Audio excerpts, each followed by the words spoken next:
Well, this is another Miller and Kreisel. This time it is an MX70B. So once again, haven't even powered it up. I just wanted to give you a quick look around at this thing before I do absolutely anything. I'll go ahead and connect it to power. We'll connect a speaker up to it and see if it makes any sounds whatsoever and what the defect might be.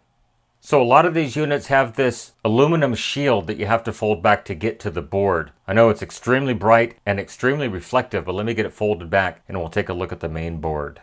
Okay, so there's the main board. It has two 4-amp slow blow fuses and they both look absolutely perfect. I haven't checked them yet. Now this one does allow for speaker level audio input and it has some coupling capacitors to decouple the bass from the satellite speaker so only the subwoofer amplifies the bass. But just a quick look around, this board looks pristine. I don't see any even warm components on this thing. So let's go ahead and connect a speaker to it, supply some power to it, and see what happens.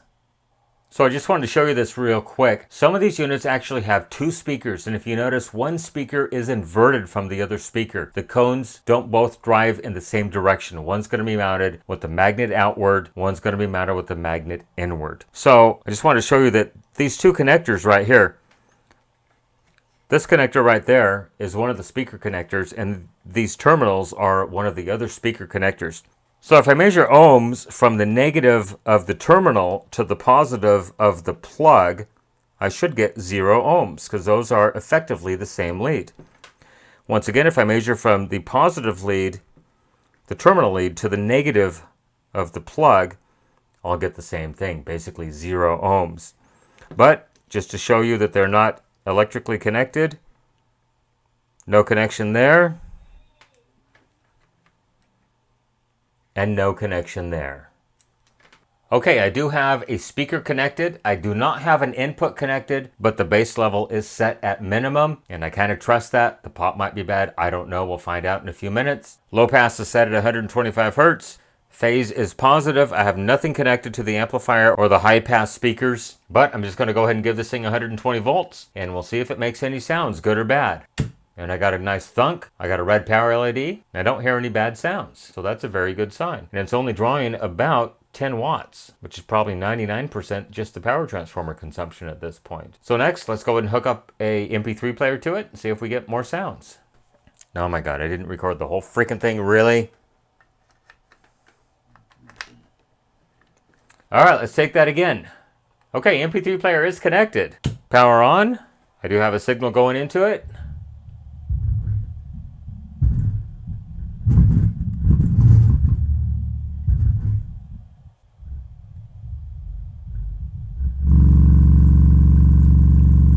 And I'd say that's probably the customer's problem.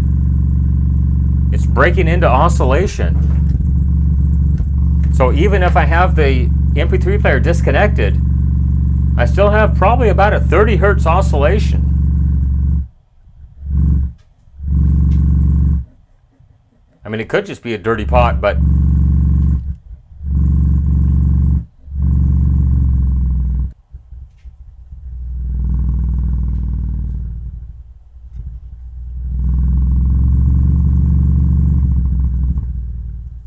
it definitely does change frequency with the low pass filter adjustment. So I think the first thing I'm going to do is pull this thing apart and ESR all the capacitors in this unit just to see if I have a high ESR capacitor that might be causing the power supply voltage to fluctuate, especially to the op amps.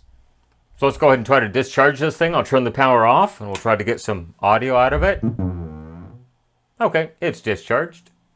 Okay, so I haven't actually checked the values of these capacitors, but just based on past experience, there's going to be some 100s, some 10s, and the main filter caps are going to be 10,000s. So I have my meter zeroed out at 0.00 ohms. So I'm going to start by checking the 100 microfarad caps. Hopefully you can see it with my hand in the way.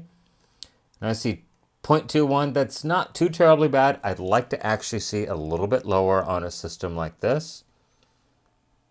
0.21. 0.23. These are the capacitors that I'm concerned with right here.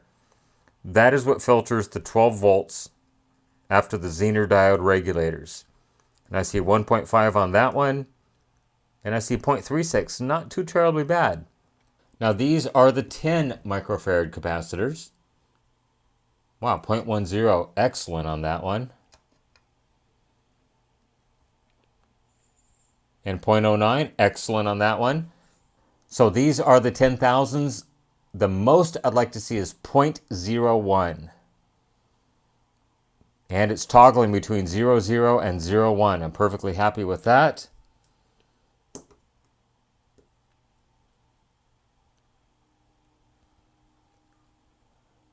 Now this one's between 0.1 and 0.2. I'd really like to see 0.1 on a 10,000. Maybe my leads aren't making the best connection. I'll just get them down into the solder really good. And it's kind of holding steady at 0.01. But I'm thinking this might be the whole problem right here. 1.4 ohms. That really needs to be in the probably a quarter ohm to half ohm range. Let me grab a brand new one and test it and see what it checks like.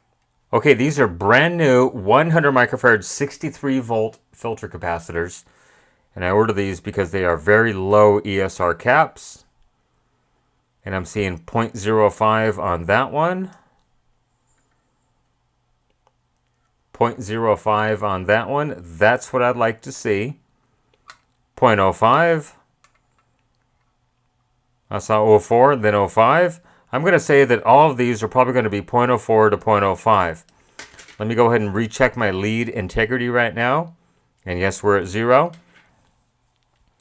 So any capacitor that's over about 1/10 of an ohm, I'm going to say needs to be replaced. Yeah, 0.2, especially way over here at the 1.4 ohm range. That thing is toast. So back to the 10 microfarad caps, they actually checked really good. They checked 1/10 of an ohm, 0.11.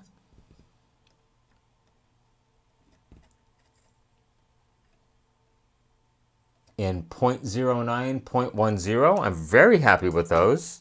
So quite honestly, the 10s at 63 that I have are actually higher ESR than the original caps that are in there. They just don't build them like they used to. So I'm going to leave his 10 microfarad caps in this board, and I'm just going to replace the 100s. I'm going to leave the 10,000s because they both checked 0.01 ohms. I'm totally happy with that. So let's get to it. We'll change these caps and hopefully revive this thing. And I think the pots both need a fresh dose of Deoxit F5, the fader control cleaner. Not the D5, which is meant for switches and contacts, but the F5. So as always, I don't trust the silk screening on the board, so I'm going to go ahead and mark the negative of all the capacitors, just so I know where it goes.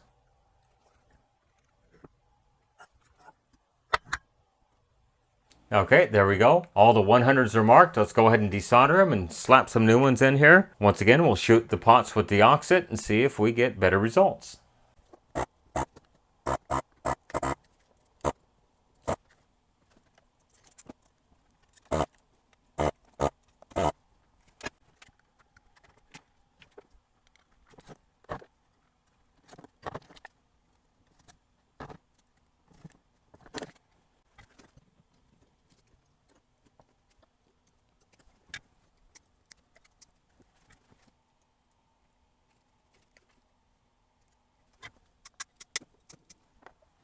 Okay, the caps have been changed. Let's go ahead and hit them with a little bit of acetone right now. Clean off the red stuff I put on the board. And it doesn't look bad, but I'm going to go ahead and resolder the Molex connector just to be safe because I've had issues with that in the past.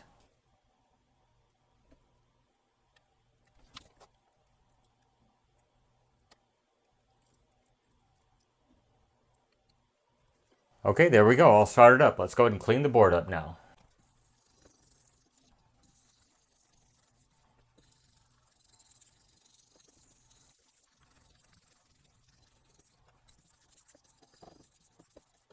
Okay, the board has been remounted. All the caps have been changed. That tested bad. Like I said, I'm not changing the 10 microfarad caps. They actually tested better than the new ones that I have in stock. Go figure. Old stuff was definitely built better than new stuff is.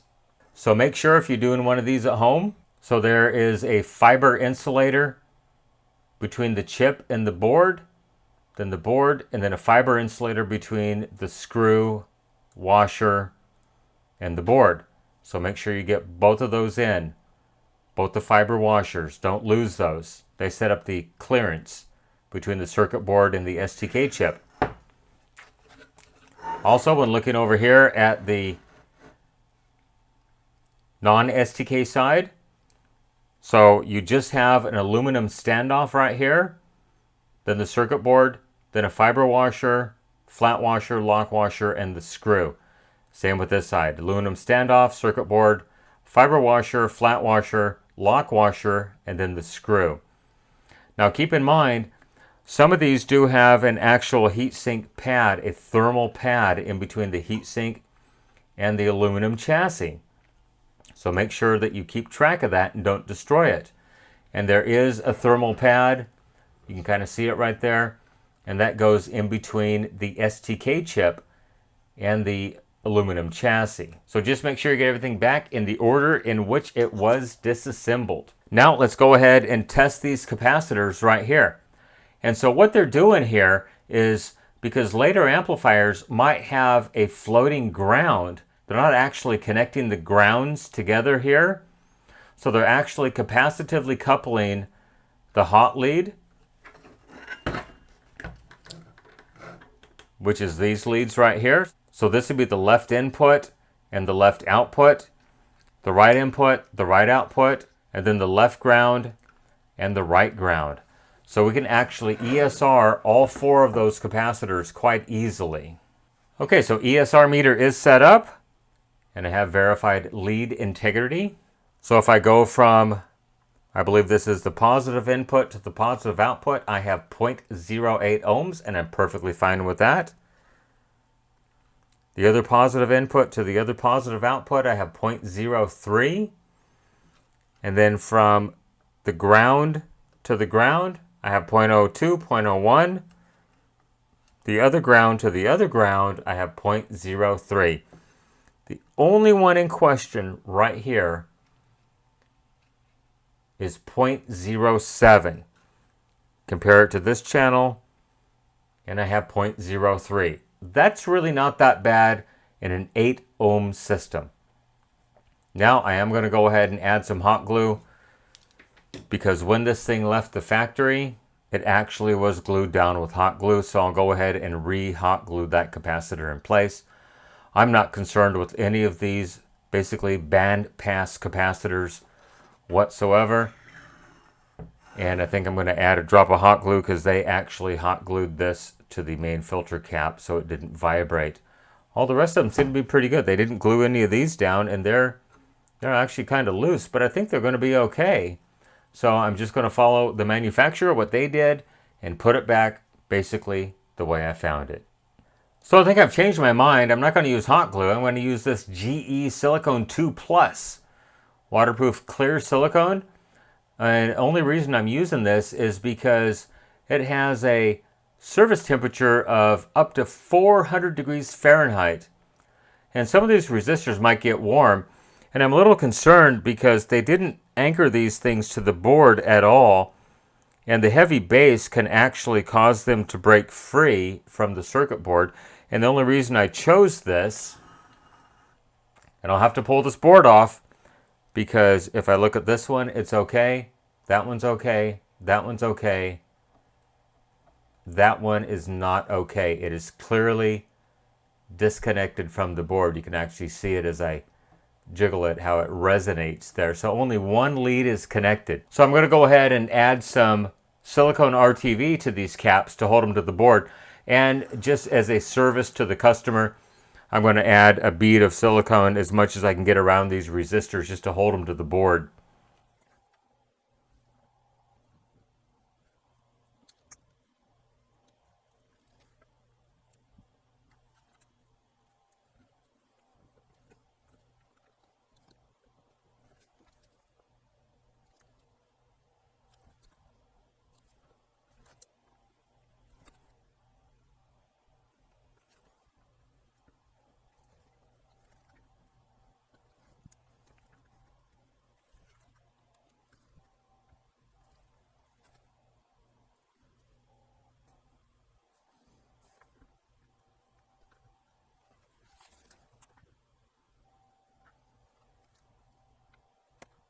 Okay, well, I'm certainly happy with the results on that. I think it's going to hold much, much better than hot glue ever thought of holding.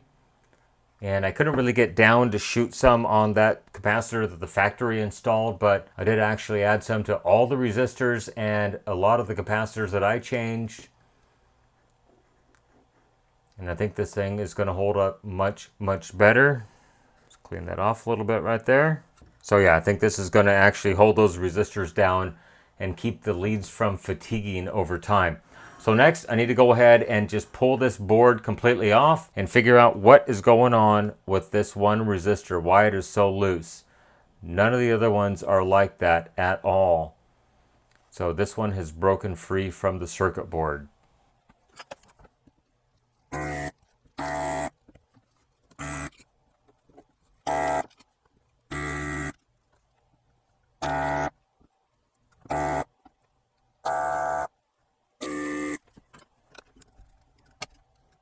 Oh, and they have foam covering it.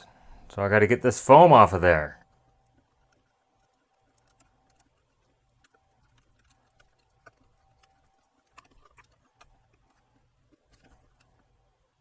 So you can see that lead on that far left resistor is not making any connection. You could actually see it moving through the hole. So let's go ahead and resolder that and resolder the other three resistors just to be safe. I wonder if I should try to strip this all the way back if it cooperates. And just resolder all the capacitors at the same time.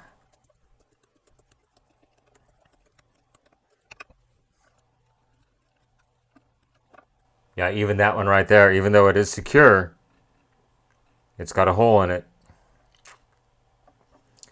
So they look like they've actually lifted off the board because I see clearance right there. So we're going to go ahead and solder that up and push these down to the board.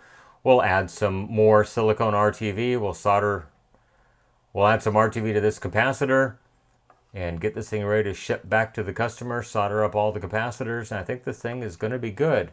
We still have to clean the pots, however.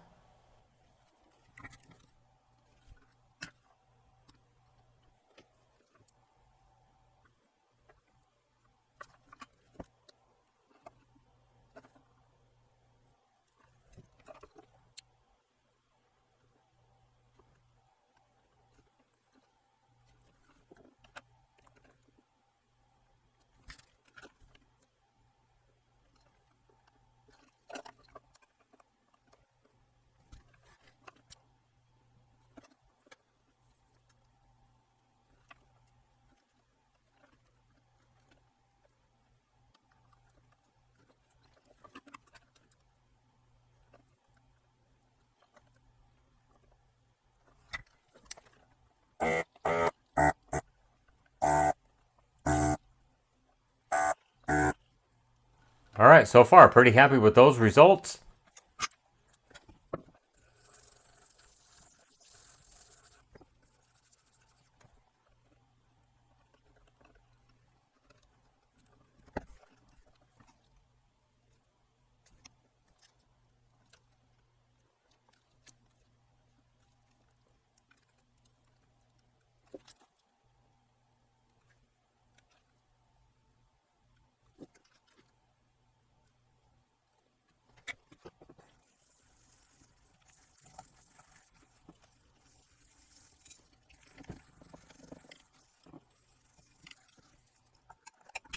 Okay, let's see if we made any difference. 09, 03, 03, and 05. Well, didn't make any difference, but like I said, less than 1 ohm on an 8 ohm speaker is not really going to be noticed. Probably got a capacitor that's just barely out of value, but let's go ahead and add the silicone RTV to these resistors to keep them from vibrating, and that one lone capacitor. Plus, I'm going to go ahead and strengthen the rest of the capacitors at the same time.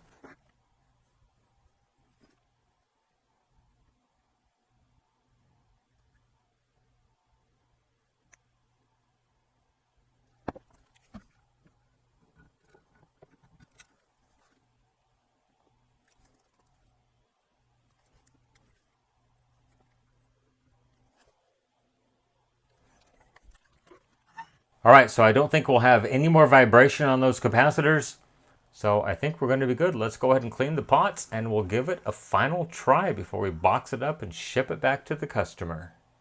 Now, I know you've heard me talk about this before. This is the Deoxit F5. It's specifically made for conductive plastic pots. And it even says for conductive plastic faders and controls. So this is much better than the D5 on a regular potentiometer.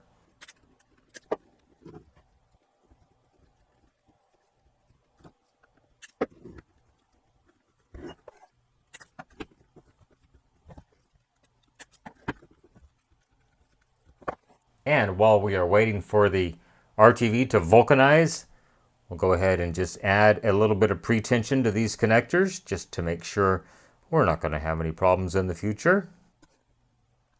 Remember, even if you squish them down too far, don't worry about it. It will round out once you put it all back together.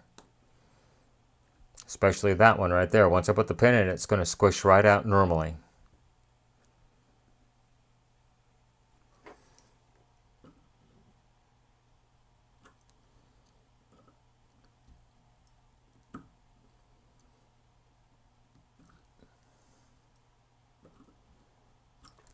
Okay, let's put it together and fire it up and see what happens.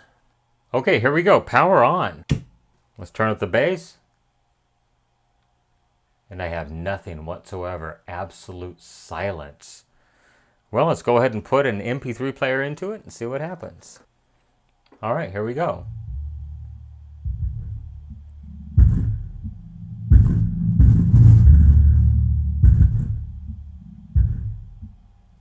Once again, keep in mind I'm only using a little 6-inch speaker as my subwoofer. Let's turn this down.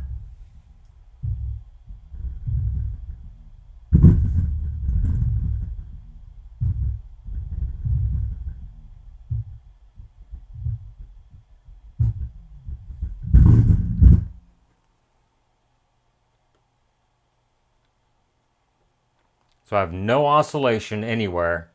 Just when the music's playing, it does distort.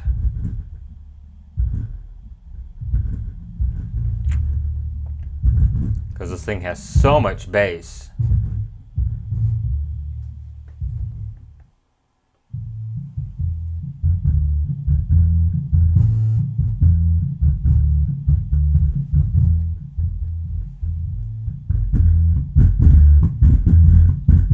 That's up all the way. So yeah, speaker is definitely distorting. But anyhow, that is it. It's up and running, the Miller & Kreisel MX70B. I'd say a little bit of the pot issue and a lot of the capacitor problem, plus the bad solder connections on those resistors. I'm not sure if those are a contributing factor, if the customer doesn't actually use them. But just to be sure, I'd like to do a 100% repair for any of my customers. I certainly hope you enjoyed the video repairing the Miller & Kreisel subwoofer. Go ahead and leave me a question, a comment, a concern down below, good or bad. I try to respond when I have time. While you're down there, hit that subscribe button and like this video. It really does help my channel grow. You can follow me on social media, Facebook, Instagram, Twitter at NorCal715. You can email me, norcal715videos@gmail.com. That is the best way to contact me. Please be patient. I have a full-time job and I do this in my spare time. And if you send me a message to Facebook, Instagram, or Twitter, it might be weeks or even months before I answer it. I rarely look at that. Please, if you want to contact me, use the Gmail address only. Remember, with your help, we can try to keep these things out of the landfill, out of the recycle bin, and out of the e-waste facility. Everyone, thank you for making it to the end of this video. I really do appreciate it. Thanks so much for watching. Have a great day. Bye-bye.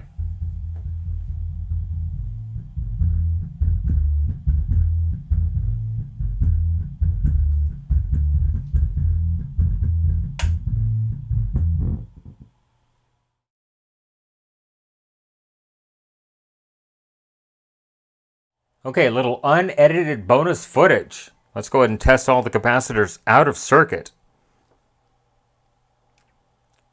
So that one is 0.23 and lead integrity is 0.01. Let's go ahead and set those up there when we're done. 0.23. This one's one of the long lead main filter caps. 0.38, not too terribly bad.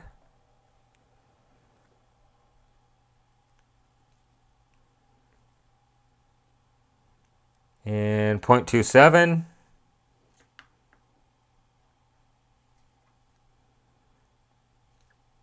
There was one that was like 1.5 ohms. There it is right there. 1.5 ohms. I believe that one was the culprit, more than likely. Remember, all the ones we put in there were what, 0.09? Let's go ahead and check one of the new ones. I got to order some more. I only have 4 left. Oh no, 0.06. Yeah, so definitely much better than like 1.5 ohms. Anyhow, there you go. A little bonus footage. Thanks for watching. Have a great day. Bye-bye.